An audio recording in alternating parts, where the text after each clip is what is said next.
We got some Boris 4 cards. The Moon and the Sun. Boris was influenced early on in his career by the work of comic and fantasy artists and by the old masters like Rembrandt and Rubens. Right now, Boris gets inspiration rather than influence from fellow artists. Among them, his son Dorian, who is an extraordinary artist in his own right. Take a look at this image.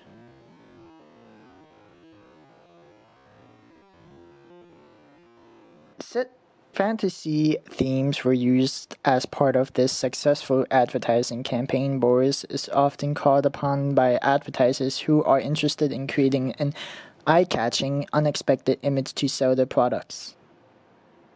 I'm guessing here the product is the clothing Tyrannosaurus Rex. Boris did this painting for a German advertising agency, which used it as a billboard saying the big ones are back. Hence Tyrannosaurus Rex. Boris has enjoyed painting dinosaurs long before the current craze of these now extinct prehistoric beasts. The glowing candle. One of the most traditional themes in mystery classic covers is the recurring image of a young woman running away from a house where only one single light shines through a window. This painting is Boris' variation on the theme.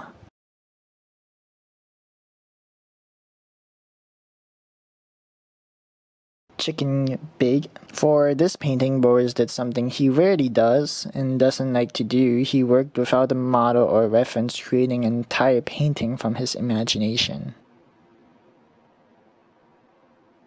This creature does not make any sense to me. The legs are here, sticking out of its arm and legs are connected. Interesting. Very interesting. Athenai, one of Boris's favorite subjects, is beautiful woman. In this painting, he combines this element with an outer space landscape to create another illustration for the prize-winning Chess King campaign. Indian Chief. Boris painted this piece for a poster company in Holland. It is unusual for Boris to paint an Indian motif, despite the fact that he himself is part South American Indian. He says it would be nice to do more paintings on this subject.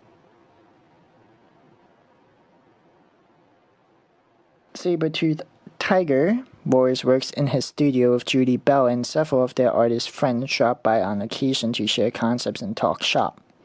Boris says of his professional relationship with Julie, "I talk to her all the time about what I'm doing, and we feed off each other's ideas." Robotic combat. This was a fun painting to do. I like to do metallic look, and I like the idea of the two robots facing off for a showdown. Astarte. In Syrian and Phoenician mythology, Astarte was the goddess of war and the mistress of horse and chariots.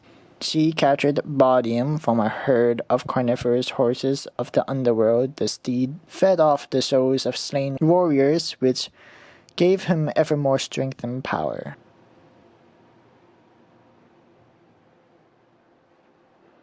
That weapon looks very deadly, and that horse has very long canine. Self-portrait. Boris painted this self-portrait when he was 15. His painting technique had not been fully developed.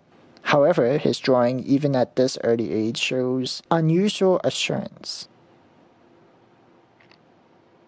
Charuf was a horrific lava creature in Chilean mythology. He lived in volcanoes and fed upon young maidens to ensure the safety of the people.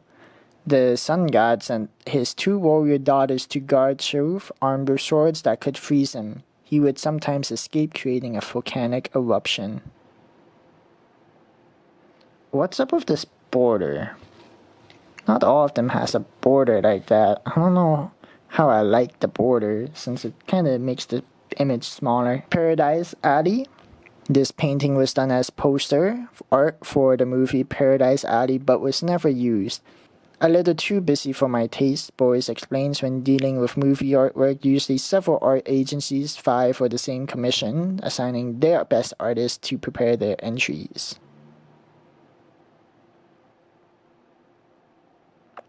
That person looks familiar. Is that Sylvester Stallone? Arachne?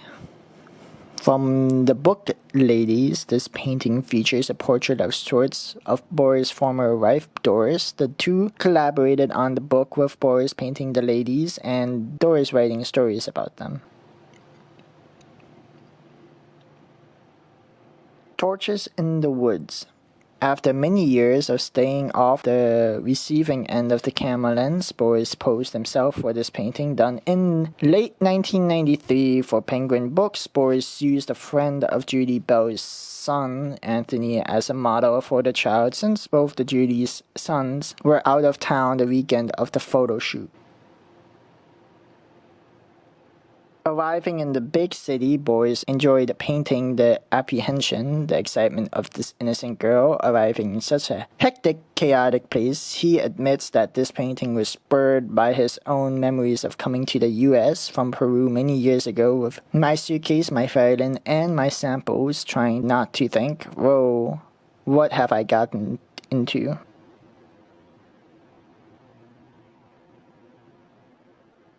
Combat Zone. Boris painted this illustration for the popular series of Battletech books published by Penguin. Most of these paintings include robots of different kinds and composition. Boris says the challenge of giving personality to a mechanical subject is a welcome one.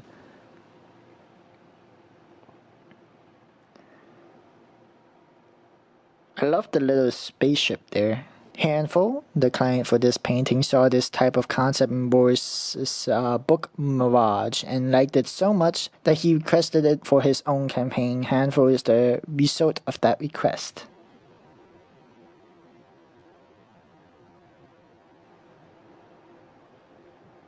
Fascinating. Street clothes, using once again this fantasy element to advertise the product of a clothing manufacturer. Boris reinterprets the title of the line of clothing into this alien landscape. I wonder what clothing line this is. Not familiar with it. Manticore, with his body of a lion, face of a man, razor-sharp teeth, and bone-crushing jaws, was the terror of the Indian jungles. He was hunted by a fearless tribe of Indian women known as the Merits, who, when they caught a manticore, would eat his flesh and make poison darts from his fangs. Guessing that's a manticore. Pterodactyl. Ever wonder what an artist who spends much of his time studying the nude female form would identify as his favorite body part? For Boris, it's the backside, he admits. I'm not really a breast man. Interesting.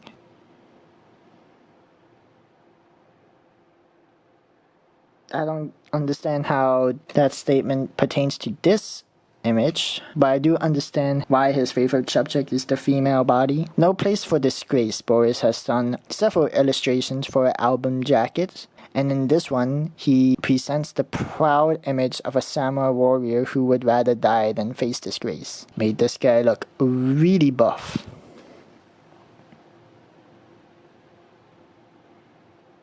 With the other guy, other samurai, ready to chop off his head. That's a culture I never liked about the Japanese. So prideful. Spheres in Space. Contrary to popular belief, a painting with no figures in it can often take Boris just as long or even longer to complete than one with humans and or animals. To put all the little gadgetry in is a slow process, but that's what makes his painting so worthwhile.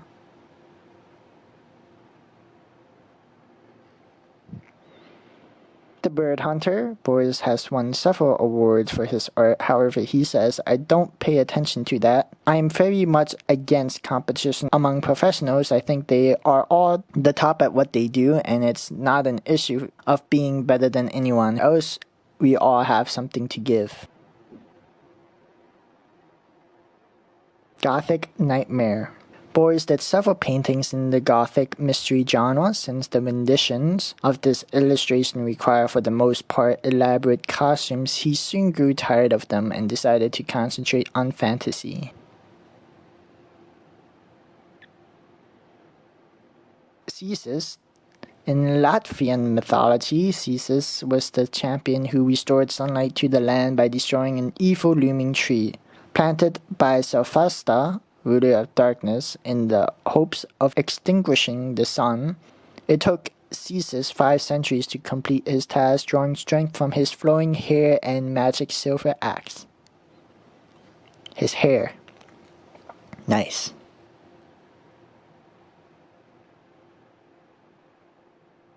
The Puchi Uchis. Whimsical creatures do not appear all too often in Boris' paintings. In this case, he makes an exception, creating the playful little furry Puchi Uchis.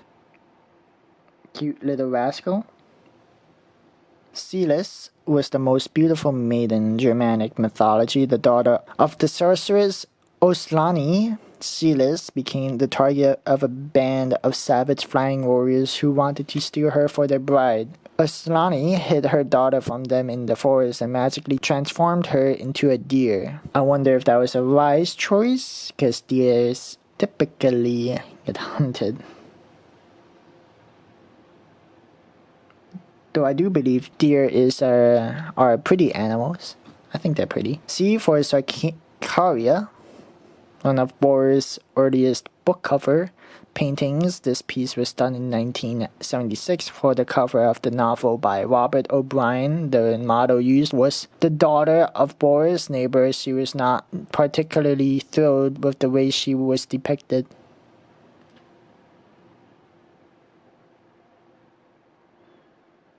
I can see why she was not particularly thrilled. A Day for Damnation.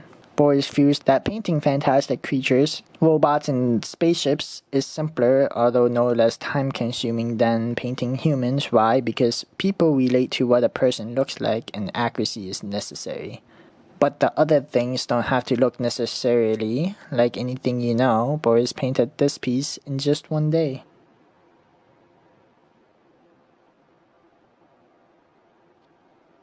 Freya. Of this painting done for Boris' 1994 calendar, he says it features my favorite subject, Judy Bell. Freya was in Germanic mythology a Valkyrie and the goddess of love. She used her great strength and necklace given to her by her husband, Odin, to pull the darkness away from the sun and restore light.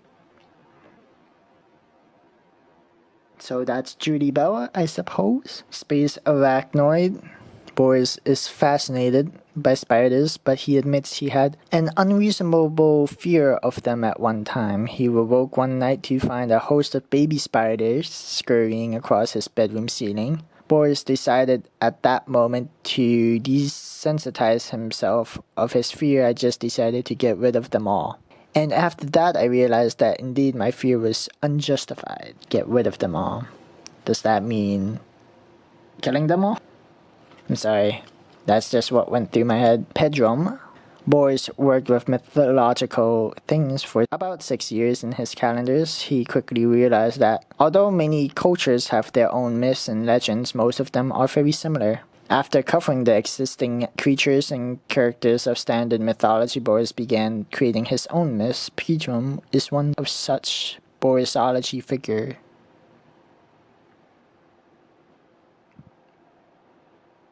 The Dryads were the environmental watchdogs of Greek mythology. These female spirits of nature were born and lived in trees, and each one died with the tree that was her home. They were said to protect the forest and punish mortals who mistreated the trees. If that is the case, I wouldn't want to chop down such beautiful things or beings, not things. I'm not objectifying women by any means. Cronus. This was the original concept for the finished painting that appeared in the book Ladies. This is an example of how an idea can develop its own identity through the artistic phases, becoming a completely different work by the finished stage.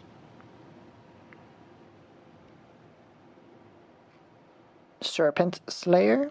of the long, narrow format of this painting. Boris reviews it always a little bit intimidating when you work in a different structure from one you're accustomed to. He considers this a successful painting nevertheless, pointing out that it features two of his favorite subjects, serpents and women. Primeval Princess, this painting was featured on the cover of what Boris calls my first serious book of illustrations. Titled The Fantastic Art of Boris Vallejo, published by Ballantine Books, he describes the piece as the quintessential mix of the beautiful girl and the beast. Those are some beautiful creatures across the heavens. Every now and then I like to have a break from the subjects. I like to do the most, such as figures, and do spaceships and robots with all the mechanical detail they involve. Hologram. When Boris got this painting back from the publisher, it was not properly packed, so it arrived at his studio bent in half. Ooh, tragic. The crease through the middle of the painting can still be seen. I thought that was part of the card. The waltz. Inventing elaborate costumes to be used when modeling for historical romance paintings was a source of great satisfaction for Boris' former wife. Dorothy would try them on and hope that somebody would ring the doorbell so that she could answer the door in such splendid attire. Crystal Mountain. Boris treated the figures in the forefront almost as silhouettes in order to ensure that the Crystal Mountain in the background would remain as the primary subject of the painting.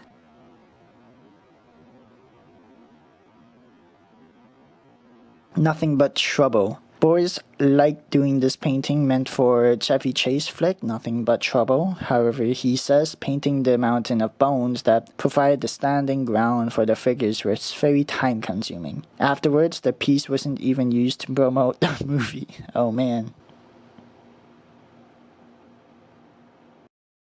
Imagine painting something like this and it not being used. Dracula. Boris refused that on the cover of the book for which this painting was done. Dracula stood alone in an unusual move for me. I decided to put the figure of the woman in after I got the painting back from the publisher.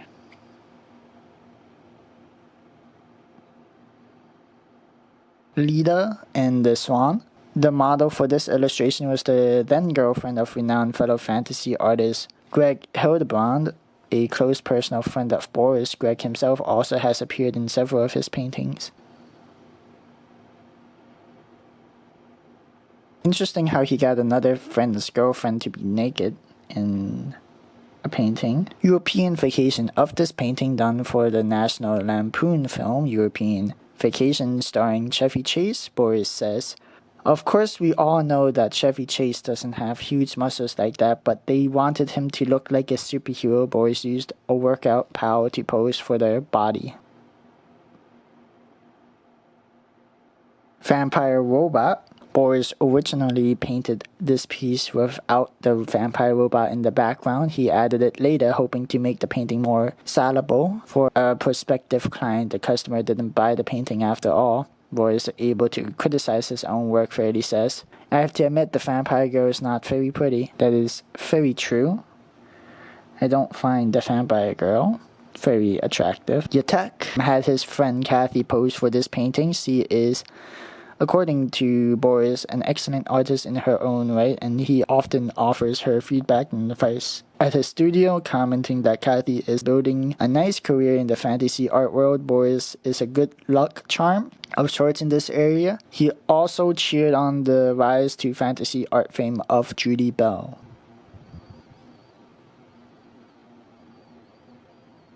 Robot duo. Boris enjoys taking a break from painting humans and animals every once in a while to concentrate on robotics and mechanical objects.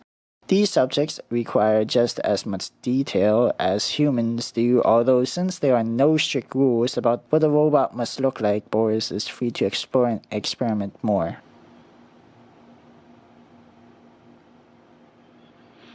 Bola.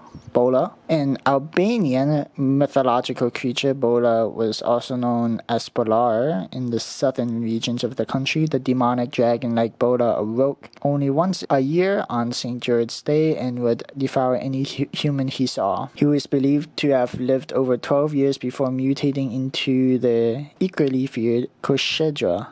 This interesting creature. Hopefully this lady got away. What is she carrying? Are those knives? Running partners? The challenge of producing an eye-catching, unique advertisement for a clothing store is what prompted the art director to seek the services of Boris in creating this award-winning campaign.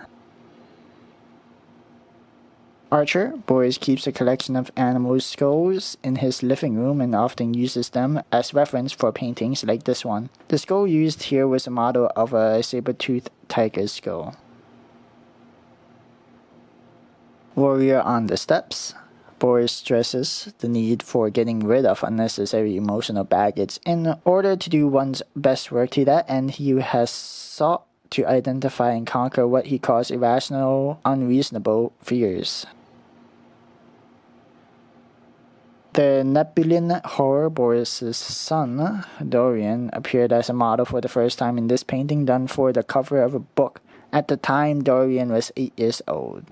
Looks like his family has perished. Wonder if he's the one that did it. Kinda looks as though that is the case. Quetzalcoatl.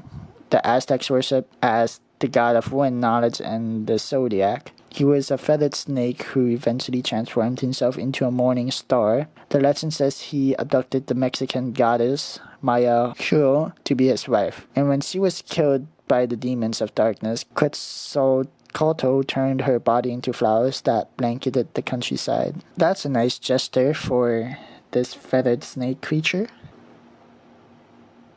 It's sad that a goddess had to die, though. At the shore, in addition to human figures, sleek beasts and serpents, Boris refused. Another favorite subject for his paintings, trees. They lend themselves well to detail, and there's sometimes sinewy, sometimes bulky figures as paradoxes to the human form.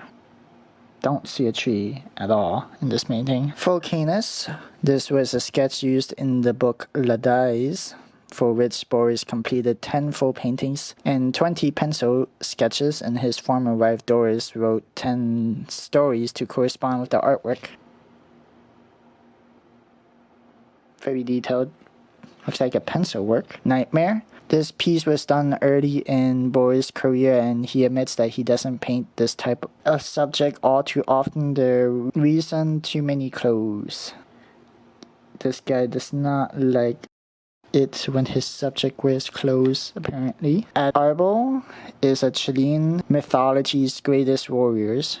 He stood at the crevice near the Patagonian mountains, waiting for demons to burst forth from the underworld to wreak havoc on Earth. He destroyed all but one of these creatures. The one that survived escaped back into the underworld and reappeared in the form of earthquakes. The Three Musketeers of this painting, Boris says, I wanted to portray a youthful version of D'Artagnan. After all, he was only 18 when he joined the Musketeers. Boris used his son Dorian as the model for this piece. Mercenary. Boris did this painting in 1979 for a pocketbook cover. It was used also to illustrate Boris' technique in his book, Boris Vallejo Fantasy Art Techniques.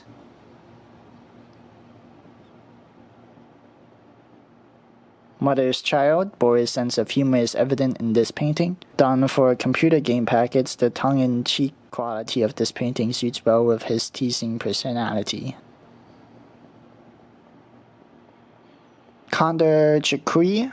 Boris' homeland of Peru is source of this mythical creature, revered as the father of all birds of prey by the Mohican people of the Peruvian Andes. Maidens were often raised as sacrifices to Condor Chucuy, who it was believed would then bring the woman's spirit to become part of the army of the sun god Inti. That is fairly sad.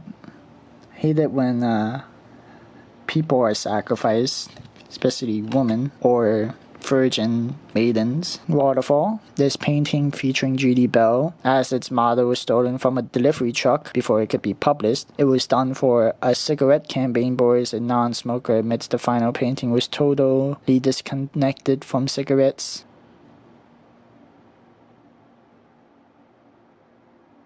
Someone should find that. Taurus. This subject in Boris' painting is a rendition of a Ford Taurus done for the magazine Consumer Reports. One of the early samples of his work when he came to the US was painting of a car. Years later, he renders a contemporary automobile with the same mastery, with which he handles a dragon or a muscular barbarian. Joust did this painting for a European movie which was never released. However, it did make it onto a video, and the painting was used for the cover. The King's Ship. The model for this illustration was Steve Holland, famous as the model for the Doc Savage series. Steve was one of the most sought-after New York City models because of his versatility.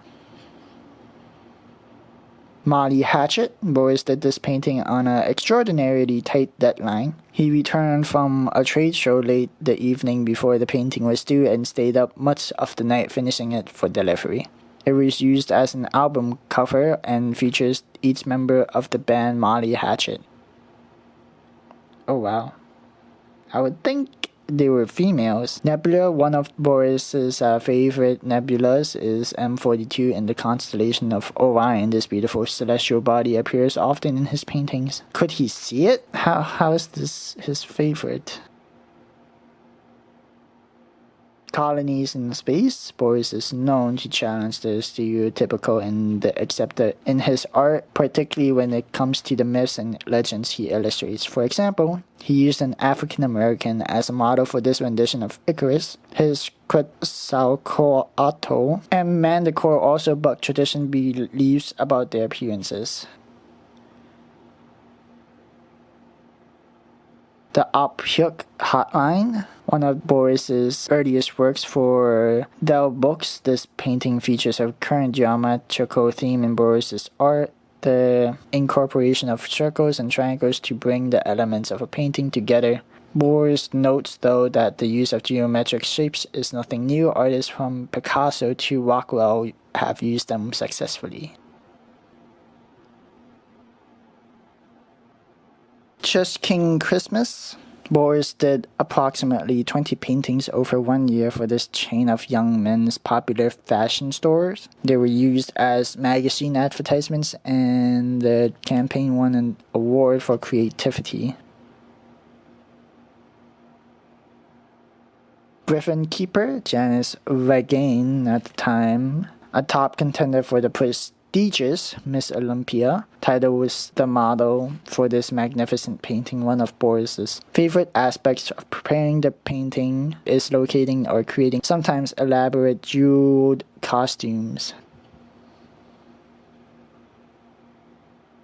The Girl Who Owned the City. Boris painted this unusual piece in 1977 for a cover of a book by O.T. Nelson. Among the models for the children are Boris's own Maya and Dorian. The novel was published by Dell Publishing Co. in New York. I thought that was a kid too, but it looks like a doll. Mimir. One of Boris's favorite themes in mythology and legends. Mimir was the Norse giant of superhuman strength. He stood knee-deep in the waters of ultimate wisdom, holding the Kjolin mountains on his shoulders and standing watch over the oracles who would come to retrieve the pool's water and learn the world's secrets. The model is Judy Bell's sister, Kat.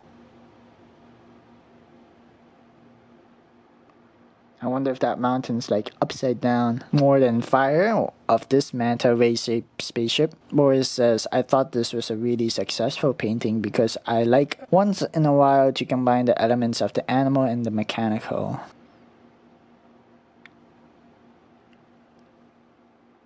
That's a very cool looking spaceship. White Angel, this unpublished painting was done for the cover to an Andrew Greeley novel, but it was never used. Nonetheless, Greeley, a Catholic priest whose work has made it to the bestsellers list, is a fan of Boris' work and mentions him several times in his book.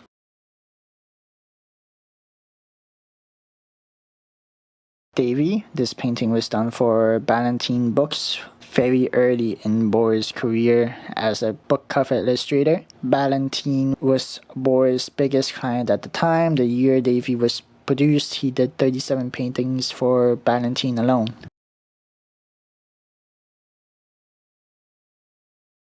Clint, this piece was done as a finished sketch for Clint Eastwood film. The painting never saw the final stage, a fairly frequent occurrence when dealing with the movie industry.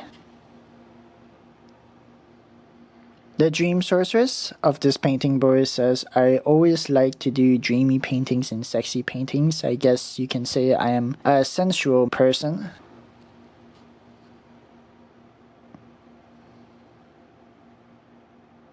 Power. Boris' fascination with the human body brought him to bodybuilding several years ago. His involvement with the world of physical fitness has provided him with not only a respectable physique, but top-notch models as well. The Time Warp. One of the first samples Boris took around to publishing houses when he arrived in the United States was Bar Girl, a painting he did in 1967. It was later published in his 1978 book titled Boris Book 2. Frankenstein. Boris used his son and fellow illustrator Dorian Vallejo as the model for his rendition of the world's first science fiction creation of Frankenstein. Boris says, I wanted to portray him not as a hideous monster, but rather as a pathetic victim searching for companionship.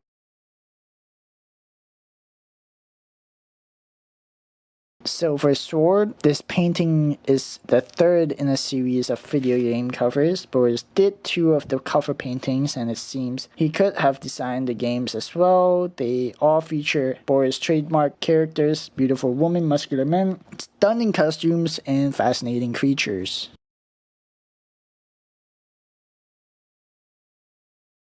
To Fly Away, the sketch was done as a preliminary step in creating a poster for a European company. However, the finished art was never produced as the project got scratched out.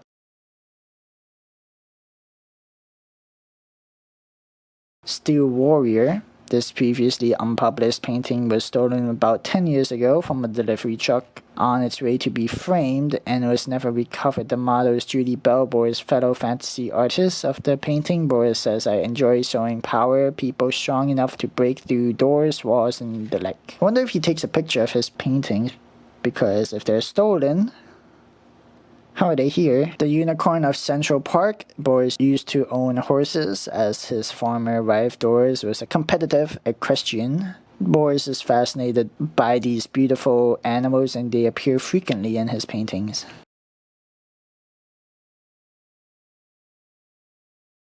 Mar. The Mar were mythological vampire moths that lived in the Carpathian Mountains of Eastern Europe, similar to the legend of the vampires. These moths were believed to feed off of humans and steal the souls of their prey. A wooden stake through the heart of exposure to daylight were the only ways to kill Mar and return the soul to its owner. Looks like a moth bat. This lady is gonna kill one. Seems. A Place Beyond Man. Boris identifies this piece as one of the first 10 paintings he ever did for the book. Covers. He used himself as a model often in the days when he was first starting out in illustration. He modeled for both male figures in this piece. Vesuvius. Boris' daughter Maya modeled for one of the characters in the painting. Far right, Maya, now a photographer, and Boris' son, also an artist, have always been willing models in their father's painting.